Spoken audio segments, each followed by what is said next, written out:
حضرت ابو ہریرہ رضی اللہ عنہ سے نقل کیا کہ ایک دن حضرت صلی اللہ علیہ وآلہ وسلم لوگوں میں تشریف فرما تھے کہ آپ کے پاس ایک شخص آیا اور پوچھنے لگا کہ ایمان کسے کہتے ہیں۔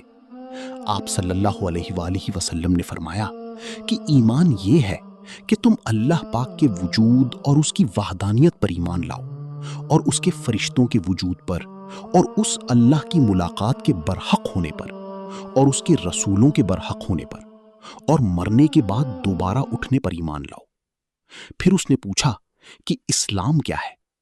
آپ صلی اللہ علیہ وآلہ وسلم نے پھر جواب دیا کہ اسلام یہ ہے کہ تم خالص اللہ کی عبادت کرو اور اس کے ساتھ کسی کو شریک نہ بناؤ، اور نماز قائم کرو، اور زکوٰۃ فرض ادا کرو، اور رمضان کی روزے رکھو۔ پھر اس نے احسان کے متعلق پوچھا۔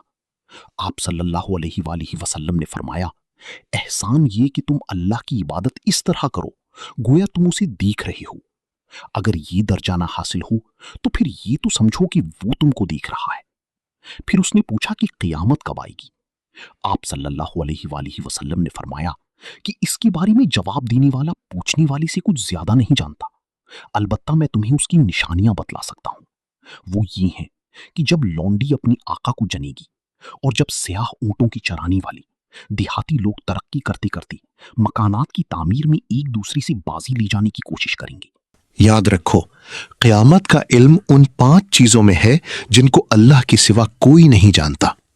پھر آپ نے یہ آیت پڑھی کہ اللہ ہی کو قیامت کا علم ہے کہ وہ کب ہوگی، آخر آیت تک۔ پھر وہ پوچھنے والا پیٹھ پھیر کر جانے لگا۔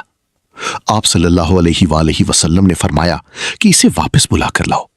لوگ دوڑ پڑے مگر وہ کہیں نظر نہیں آیا۔ آپ صلی اللہ علیہ وآلہ وسلم نے فرمایا کہ وہ جبریل تھے جو لوگوں کو ان کا دین سکھانے آئے تھے۔